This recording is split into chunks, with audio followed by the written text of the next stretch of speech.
Hi friends, welcome to my channel. Friends, ನಾನು video ಹಾಕೋದೆ ಅಂದರೆ ಲಾಂಗ್ ಲೆಂತ್ ವಿಡಿಯೋ ಹಾಕೋದು ತುಂಬ ದಿನ ಆಯಿತು. ಅಂದರೆ ಮಳೆ ಕೂಡ ಬರ್ತಾಯಿತ್ತು, ಗಿಡಗಳಿಗೆ ಗೊಬ್ಬರ ಕೂಡ ಹಾಕಲಿಕ್ಕೆ ಆಗ್ತಾ ಇರಲಿಲ್ಲ. ಇವಾಗ ನೋಡಿ, ಇದು 5 ವರ್ಷಕ್ಕಿಂತ ಮೇಲೆ ಆಯಿತು ಈ ಗಿಡ. ಇವಾಗ ಗಿಡ ನೆಲದಲ್ಲಿ ನಾನು ಕೆಲವೊಂದು ಗಿಡಗಳನ್ನು ರೀಪಾಟ್ ಮಾಡಿದ್ದೇನೆ. ನೆಲದಲ್ಲಿ ನೆಟ್ಟ ಗಿಡ ತುಂಬ ಚೆನ್ನಾಗಿ ಬಂದಿದೆ. ಅಷ್ಟೊಂದು ಮಳೆಗಾಲ ಆದ್ದರಿಂದ ಕೂಡ ರೋಗ ಬಾಧೆಗಳು ತುಂಬ ಕಡಿಮೆ, ಹಾಗೆ ಒಳ್ಳೆ ರೀತಿಯಲ್ಲಿ ಚಿಗುರ್ತಾ ಉಂಟು. ಇದು ಶಂಕರಪುರ ಮಲ್ಲಿಗೆ ಆದ್ದರಿಂದ ಇದಕ್ಕೆ ಬೇಡಿಕೆ ಅಂತ ತುಂಬ ಜಾಸ್ತಿ ಇರುವಂಥದ್ದು. ಮಳೆಗಾಲ ಆದ್ದರಿಂದ ಈ ಗಿಡದಲ್ಲಿ ನಾವು ಹೆಚ್ಚಿನ ಹೂಗಳನ್ನು ನಿರೀಕ್ಷೆ ಮಾಡುವ ಹಾಗಿಲ್ಲ. ಯಾಕೆಂದರೆ ಮಲ್ಲಿಗೆ ಗಿಡಗಳು ಬೇಸಿಗೆಯನ್ನು ತುಂಬ ಅವಲಂಬಿಸಿರುವಂಥದ್ದು. ಬೇಸಿಗೆಯಲ್ಲಿ ತುಂಬ ಹೂವು ಆಗ್ತದೆ, ಆದರೆ ಮಳೆಗಾಲದಲ್ಲಿ ಗಿಡಗಳನ್ನು ಉಳಿಸುವುದೇ ಒಂದು ದೊಡ್ಡ ಸವಾಲಿನ ಪ್ರಶ್ನೆ ಅಂತಲೇ ಹೇಳ್ಬೋದು. ಮಳೆಗಾಲದಲ್ಲಿ ಶಂಕರಪುರ ಮಲ್ಲಿಗೆ ಗಿಡದ ಆರೈಕೆ ಅಂದರೆ ನನಗೆ ಒಂದು 5 ವರ್ಷದ ಅನುಭವ ಇರೋದ್ರಿಂದ ಇದನ್ನು ಯಾವ ರೀತಿ ಆರೈಕೆ ಮಾಡಬೇಕು ಎಂಬುದನ್ನು ಈ ವಿಡಿಯೋದಲ್ಲಿ ನಾನು ಕಂಪ್ಲೀಟಾಗಿ ನಿಮಗೆ ತೋರಿಸಿಕೊಡ್ತಾ ಇದ್ದೇನೆ. ಹಾಗೆ ಚಾನಲನ್ನು ಸಬ್ಸ್ಕ್ರೈಬ್ ಮಾಡದೆ ನೋಡ್ತಿದ್ದೀರಾ ಆದರೆ ದಯವಿಟ್ಟು ಸಬ್ಸ್ಕ್ರೈಬ್ ಮಾಡಿಕೊಂಡು ವಿಡಿಯೋ ನೋಡಿ. ವಿಡಿಯೋ ಇಷ್ಟ ಆದರೆ ಲೈಕ್ ಮಾಡಿ, ಹೆಚ್ಚಿನ ಜನರೊಂದಿಗೆ ಶೇರ್ ಮಾಡೋದನ್ನು ಮಾತ್ರ ಮರಿಬೇಡಿ. ಶಂಕರಪುರ ಮಲ್ಲಿಗೆ ಗಿಡಗಳಿಗೆ ಮಳೆ ನಿಂತ ನಂತರ ಯಾವ ಗೊಬ್ಬರವನ್ನು ಹಾಕಬೇಕು, ಹಾಗೆ ಮಳೆಗಾಲದಲ್ಲಿ ಯಾವ ಗೊಬ್ಬರವನ್ನು ಹಾಕಿದರೆ ಒಳ್ಳೆಯ ಚಿಗುರು ಬರುತ್ತೆ, ಹೂ ಇಲ್ಲದಂಥ ಸಂದರ್ಭದಲ್ಲಿ ಮಲ್ಲಿಗೆ ಗಿಡದ ಆರೈಕೆಯನ್ನು ಯಾವ ರೀತಿ ಮಾಡಬೇಕು, ಒಳ್ಳೆಯ ಚಿಗುರನ್ನು ಬರಿಸೋದು ಹೇಗೆ, ಇದೆಲ್ಲವನ್ನು ನಿಮಗೆ ತಿಳಿಸಿಕೊಡ್ತಾ ಇದ್ದೇನೆ.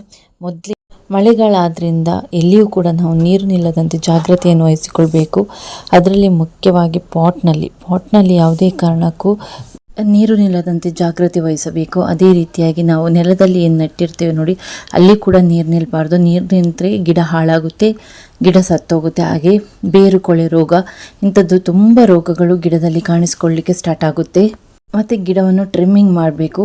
ಆಗಸ್ಟ್ ಎಂಡ್ ಅಥವಾ ಸೆಪ್ಟೆಂಬರ್ ಮೊದಲ ವಾರದಲ್ಲಿ ಗಿಡವನ್ನು ಟ್ರಿಮ್ಮಿಂಗ್ ಮಾಡಿದರೆ ಗಿಡ ತುಂಬ ಚೆನ್ನಾಗಿ ಚಿಗುರು ಬರಲಿಕ್ಕೆ ಸ್ಟಾರ್ಟ್ ಆಗುತ್ತೆ. ಹಾಗೆ ಈ ಥರ ಒಣಗಿದ ಎಲೆಗಳು ಇರ್ಬೋದು, ಹಾಗೆ ತುಂಡಾದಂಥ ಗೆಲ್ಲುಗಳು ಇರ್ಬೋದು, ಅದನ್ನೆಲ್ಲ ಕಟ್ ಮಾಡಿ ತೆಗಿಬೇಕು. ಮಣ್ಣು ತುಂಬ ಒದ್ದೆ ಆಗಿದ್ದರೆ ಗೊಬ್ಬರ ಕೊಡುವಾಗ ತುಂಬ ಜಾಗ್ರತೆ ವಹಿಸಿ ಗೊಬ್ಬರವನ್ನು ಹಾಕಿಕೊಳ್ಬೇಕು. ಅದೇ ರೀತಿ ಗಿಡಕ್ಕೆ ಬಿಸಿಲು ತುಂಬಾ ಮುಖ್ಯ. ಬಿಸಿಲು ಬಂದ ನಂತರ ಗಿಡಕ್ಕೆ ಹೆಚ್ಚಿನ ಪೋಷಕಾಂಶಗಳನ್ನು ಕೊಟ್ಟು ಗಿಡದಲ್ಲಿ ಹೂವು ಹಾಕುವಂತೆ ಮಾಡಿಕೊಳ್ಬೇಕು. ವೀಕ್ಷಕರೇ, ನೀವು ನನ್ನ ನೆಲದಲ್ಲಿರುವಂಥ ಗಿಡವನ್ನು ಕೂಡ ನೋಡಿದ್ದೀರಿ. ನೋಡಿ, ಇದೆಲ್ಲ ನೆಲದಲ್ಲಿರುವಂಥ ಗಿಡ, ತುಂಬ ಹುಲ್ಲುಗಳು ಬಂದಿವೆ, ಆದರೆ ಅದನ್ನು ಇವನ್ನು ಸರಿ ಮಾಡಬೇಕು.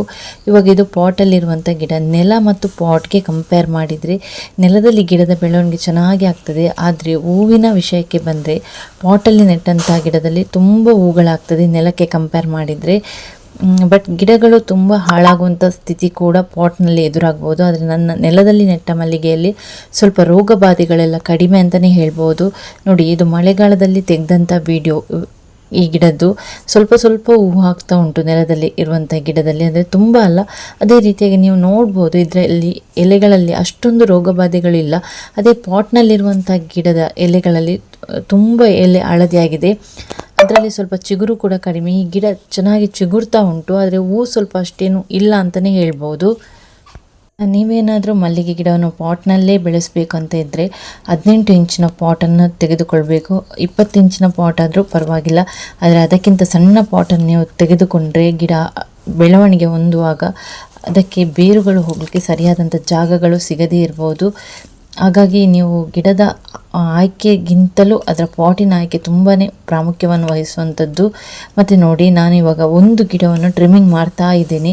ಟ್ರಿಮ್ ಮಾಡ್ತಾ ಇದ್ದರೆ ಮಾತ್ರ ಗಿಡದಲ್ಲಿ ಹೆಚ್ಚಿನ ಹೂಗಳನ್ನು ಪಡೀಲಿಕ್ಕೆ ಸಾಧ್ಯ. ಟ್ರಿಮ್ ಮಾಡಿದಂಥ ಜಾಗದಲ್ಲಿ ಗಿಡ ಚೆನ್ನಾಗಿ ಚಿಗುರು ಬರಲಿಕ್ಕೆ ಸ್ಟಾರ್ಟ್ ಆಗ್ತದೆ. ಮತ್ತು ಮಳೆ ಕೂಡ ಅಷ್ಟೇನು ಕಡಿಮೆ ಅಂತಲೇ ಹೇಳ್ಬೋದು. ಬಿಟ್ಟು ಮಳೆ ಬಂದಾಗ ಅದು ಗಿಡಗಳಿಗೆ ಗಿಡ ಚಿಗುರ್ಲಿಕ್ಕೆ ತುಂಬಾ ಪ್ರಮುಖವಾಗಿರ್ತದೆ. ಹಾಗಾಗಿ ಗಿಡ ಯಾರಿಗೆಲ್ಲ ಟ್ರಿಮ್ಮಿಂಗ್ ಮಾಡಬೇಕು ಅಂತ ಇದೆ ನೋಡಿ, ಅವರು ಖಂಡಿತವಾಗಿ ಈಗ ಮಾಡ್ಬೋದು. ಇನ್ನು ನಮಗೆ ಆಗಸ್ಟ್ ಮುಗಿದ ನಂತರ ಅಂದರೆ ಸೆಪ್ಟೆಂಬರ್ ಮಧ್ಯಭಾಗದಲ್ಲಿ ಗಿಡ ಟ್ರಿಮ್ಮಿಂಗ್ ಎಲ್ಲ ಮಾಡಿದರೆ ಗಿಡದ ಬೆಳವಣಿಗೆಗೆ ತುಂಬ ಸಹಕಾರಿ. ಹೂಗಳು ಕೂಡ ನಾವು ಹೆಚ್ಚಿನ ಮಟ್ಟದಲ್ಲಿ ನಿರೀಕ್ಷೆಯನ್ನು ಮಾಡ್ಬೋದು.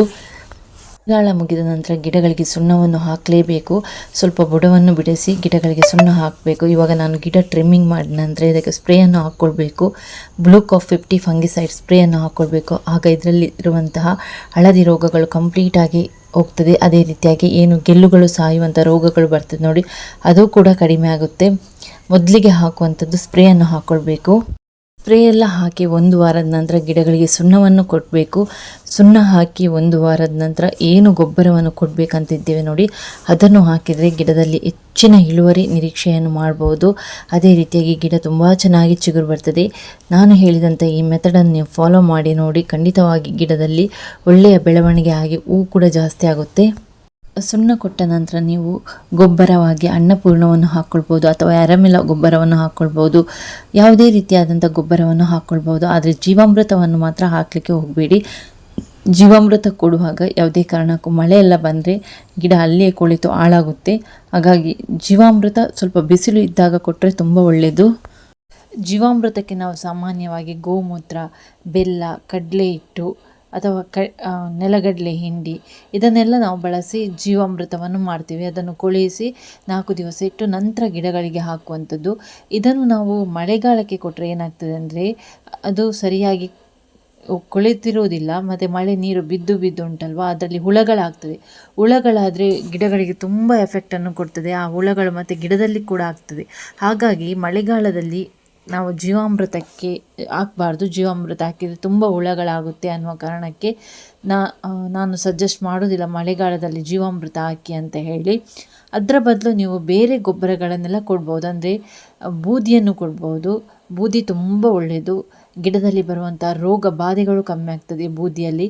ಈ ಮಳೆಗಾಲದ ಟೈಮಲ್ಲಿ ಬೂದಿ ಕೊಟ್ಟರೆ ಉಂಟಲ್ವ, ಗಿಡಗಳು ಕೂಡ ಸಮೃದ್ಧವಾಗಿ ಬೆಳೀಲಿಕ್ಕೆ ಸ್ಟಾರ್ಟ್ ಆಗ್ತದೆ. ನಾನು ಕೂಡ ನನ್ನ ಗಿಡಗಳಿಗೆ ಬೂದಿಯನ್ನು ಹಾಕಿದ್ದೇನೆ. ಹಾಗಾಗಿ ಈ ಗಿಡ ಮಳೆಗಾಲ ಆದರೂ ಕೂಡ ಇಷ್ಟು ಚೆನ್ನಾಗಿ ಬೆಳವಣಿಗೆಯನ್ನು ಹೊಂದಿದೆ ಅಂತಲೂ ಹೇಳ್ಬೋದು.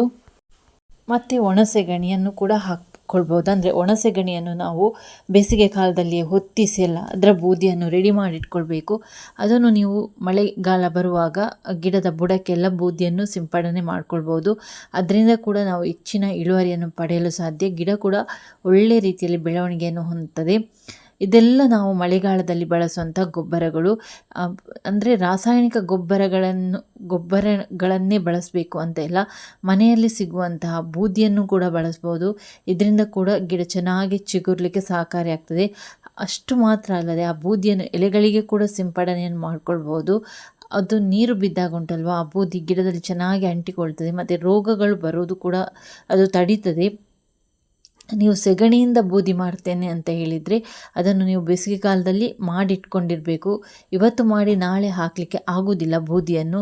ಅದು ಒಂದು 4-5 ತಿಂಗಳುಗಳ ಕಾಲ ಆದರೂ ಕಳಿತಿರಬೇಕು. ಅಂಥ ಬೂದಿಯನ್ನು ಮಾತ್ರ ನಾವು ಯೂಸ್ ಮಾಡಬೇಕು.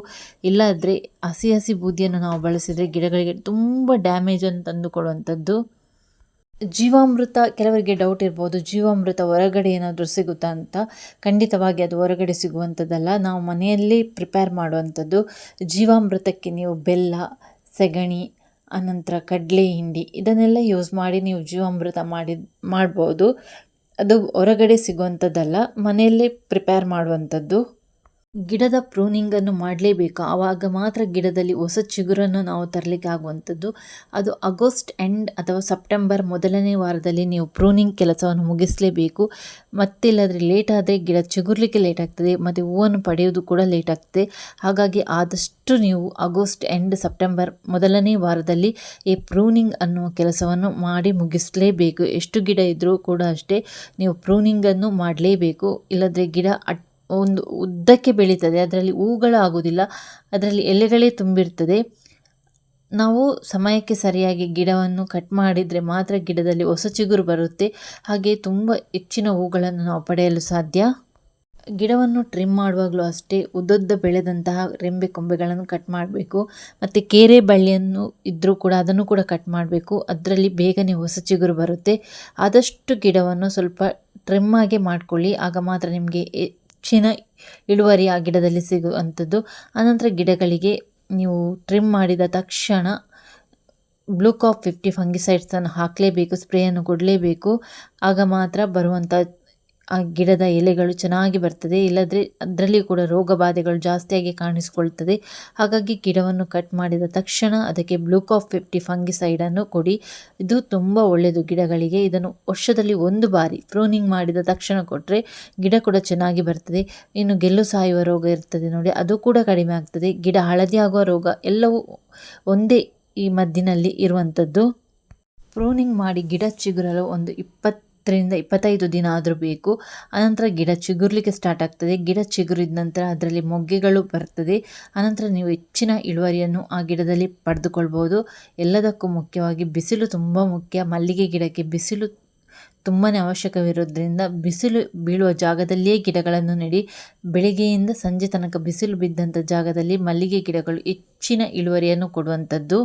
ನೀವು ಇವಾಗಲೇ ಪ್ರೂನಿಂಗ್ ಎಲ್ಲ ಮಾಡಿ ಗಿಡವನ್ನು ರೆಡಿ ಮಾಡಿಟ್ಕೊಂಡ್ರೆ ದಸರಾ ಟೈಮಲ್ಲಿ ಮಲ್ಲಿಗೆ ಹೂಗಳಿಗೆ ತುಂಬಾ ಬೇಡಿಕೆ ಇರುತ್ತೆ. ಆಗ ರೇಟ್ ಕೂಡ ಜಾಸ್ತಿ ಇರುತ್ತೆ. ನೀವು ಆವಾಗ ಸೇಲ್ ಮಾಡಿದರೆ ನಿಮಗೆ ಉತ್ತಮ ಆದಾಯ ಮಲ್ಲಿಗೆ ಗಿಡದಿಂದ ನಿರೀಕ್ಷೆಯನ್ನು ಮಾಡ್ಕೊಳ್ಬೋದು. ಆದಷ್ಟು ಬೇಗ ಟ್ರಿಮ್ಮಿಂಗ್ ಮಾಡಿಕೊಳ್ಳಿ ಗಿಡವನ್ನು. ವೀಕ್ಷಕರೇ, ನಿಮಗೆ ಏನಾದರೂ ಈ ವಿಡಿಯೋ ಇಷ್ಟ ಆದರೆ ಹೆಚ್ಚಿನ ಜನರೊಂದಿಗೆ ಶೇರ್ ಮಾಡೋದನ್ನು ಮರಿಬೇಡಿ. ವಿಡಿಯೋ ಇಷ್ಟ ಆದರೆ ಲೈಕ್ ಮಾಡಿ, ಶೇರ್ ಮಾಡಿ. ಹಾಗೆಯೇ ಸಬ್ಸ್ಕ್ರೈಬ್ ಮಾಡದೆ ನೋಡ್ತಿದ್ದೀರಾದರೆ ದಯವಿಟ್ಟು ಸಬ್ಸ್ಕ್ರೈಬ್ ಮಾಡಿಕೊಂಡು ವಿಡಿಯೋ ನೋಡಿ. ಮುಂದಿನ ಹೊಸದಾದ ವಿಡಿಯೋದೊಂದಿಗೆ ನಾನು ನಿಮ್ಮನ್ನು ಭೇಟಿ ಆಗ್ತೀನಿ. Thanks for watching.